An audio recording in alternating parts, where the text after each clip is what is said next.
ପ୍ରେମ ଚେହେରାରେ ହୋଇନଥାଏ, ପ୍ରେମ ତ ହୃଦୟରେ ହୋଇଥାଏ। ଯେ ହୃଦୟରୁ ଗୁରୁତ୍ୱ ଦେଇଥାଏ ତାର ଚେହେରା ଆପେ ଆପେ ସୁନ୍ଦର ଲାଗିଥାଏ। ମନର କଥାକୁ ମୁହଁରେ କହିଲେ କେହି ବି ବୁଝିପାରିବ। ଏମିତି ଜଣେ ଦରକାର ଯିଏ ତୁମ ନୀରବତାକୁ ବୁଝିପାରୁଥିବ। ସମ୍ପର୍କ ଯାହା ବି ହେଉ ହୀରା ପରି ହେବା ଦରକାର। ଦେଖିବାକୁ ଛୋଟ କିନ୍ତୁ ଦାମୀ ଆଉ ମୂଲ୍ୟବାନ। କିଏ କହେ ପ୍ରେମ ନିଶା ବନିଯାଏ, କିଏ କହେ ପ୍ରେମ କନ୍ଦେଇ ଦେଇଥାଏ। କିନ୍ତୁ ପ୍ରେମ ଯଦି ସଚ୍ଚା ହୋଇଥାଏ ବଞ୍ଚିବାର ସାହାରା ବନିଯାଏ। ଭଗବାନ ଶ୍ରୀକୃଷ୍ଣ କହିଛନ୍ତି ସବୁଠାରୁ ମୂଲ୍ୟବାନ କ'ଣ ଜାଣନ୍ତି? ସମୟ ଓ ସମ୍ପର୍କ।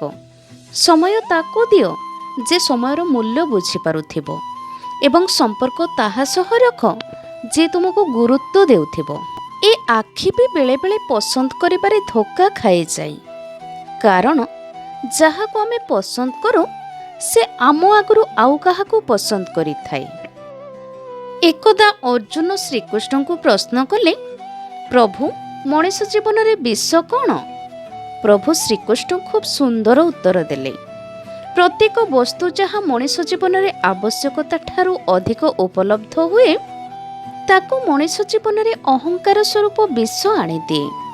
ଉଦାହରଣ ସ୍ୱରୂପ ଧନ, ବଳ, ଭୋକ, ଲାଳସା, ଅଭିମାନ, ଅହଙ୍କାର, ଆଳସ୍ୟ, ହିଂସା, ପ୍ରେମ ହେଉ କିମ୍ବା ଘୃଣା ଆବଶ୍ୟକତା ଠାରୁ ଅଧିକ ବସ୍ତୁ ଜୀବନରେ ବିଷ ଭରି ଦେଇଥାଏ।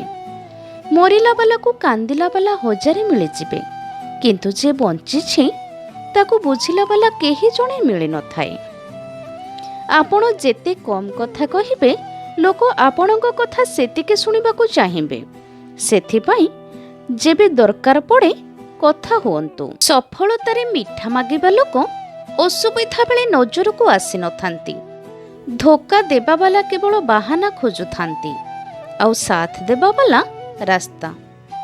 ଯିଏ ଫ୍ରି ଟାଇମ୍ରେ ଆପଣଙ୍କୁ ମନେ ପକାନ୍ତି ସେ ପ୍ରେମ ସଚ୍ଚା ହୋଇନଥାଏ। ସଚ୍ଚା ପ୍ରେମ ତ ସେ ହୋଇଥାଏ ଯେଉଁଠି ହଜାରେ ବ୍ୟସ୍ତତା ଥିଲେ ବି ତାଙ୍କ ପାଇଁ ସମୟ ବାହାରିଯାଏ। ସତ ବନ୍ଧୁତା ସବୁବେଳେ ସୁଖକୁ ଅଧିକ ଓ ଦୁଃଖକୁ ଅଧା କରିଥାଏ। ଯେଉଁ ସମ୍ପର୍କରେ ତୁମର ମୂଲ୍ୟ ନଥାଏ ସେହି ସମ୍ପର୍କକୁ ଚୁପଚାପ ଛାଡ଼ିଦେବା ହିଁ ଭଲ। ସମ୍ପର୍କ କେବେ ଦୂରତାରେ ଶେଷ ହୁଏ ନାହିଁ। ସମ୍ପର୍କ ଶେଷ ହୁଏ ଅହଙ୍କାର, ଅସମ୍ମାନ ଆଉ ବିଶ୍ୱାସଘାତକତା ପାଇଁ। ସମ୍ପର୍କ ଭାଙ୍ଗିଦେଲେ ପ୍ରେମ କେବେ ସରିଯାଏ ନାହିଁ। ହୃଦୟରେ ସେହିମାନେ ବି ରୁହନ୍ତି ଯେ ଦୁନିଆ ଛାଡ଼ି ଦିଅନ୍ତି। ବୟସ ଯାହା ବି ହୋଇଥାଉ ଜୀବନ ସର୍ବଦା କିଛି ନା କିଛି ନୂଆ ଶିକ୍ଷା ଦେଇ ଚାଲିଥାଏ। ଆପଣାର ଲୋକଟି ଯେତେବେଳେ ଏକା କରି ଚାଲିଯାଏ ହୃଦୟ ତ ନିଜକୁ ବୁଝେନିଏ, ହେଲେ ତା ପାଇଁ ଆଖିରୁ ଲୁହ ଝରିଯାଏ। ଲୁହକୁ ଜଣାଥାଏ ଆପଣାର କିଏ, ସେଥିପାଇଁ ତ ଲୁହ କେବଳ ନିଜ ଲୋକ ପାଇଁ ଝରିଥାଏ। ପ୍ରେମ କାହାକୁ କେବେ ବି ହୋଇପାରେ, କାହିଁକି ନା ସବୁ ଜିନିଷ ଉପରେ ଲଗାମ ଲଗାଯାଇପାରେ କିନ୍ତୁ ହୃଦୟ ଉପରେ ନୁହେଁ। ଯିଏ ତୁମକୁ କେୟାର କରେ ସେ ହିଁ ତୁମକୁ ଅଧିକ ରାଗେ। ନିଜର କଷ୍ଟକୁ ନିଜର ମୋଟିଭେସନ କର ଆଉ ଦେଖ ତୁମକୁ କିଏ ରୋକୁଛି ସକ୍ସେସଫୁଲ ହେବାରୁ। ସ୍ୱାର୍ଥପର ସମ୍ପର୍କ ଠାରୁ ବହୁତ ଭଲ ଆପଣ ଏକା ରହିବା ଶିଖି ନିଅନ୍ତୁ। ପୋଷାକ ଆଉ ଚେହେରା ପ୍ରାୟତଃ ମିଛ କହିଥାନ୍ତି, ମଣିଷର ବାସ୍ତବତା ତ ସମୟ ହିଁ ବତେଇଥାଏ।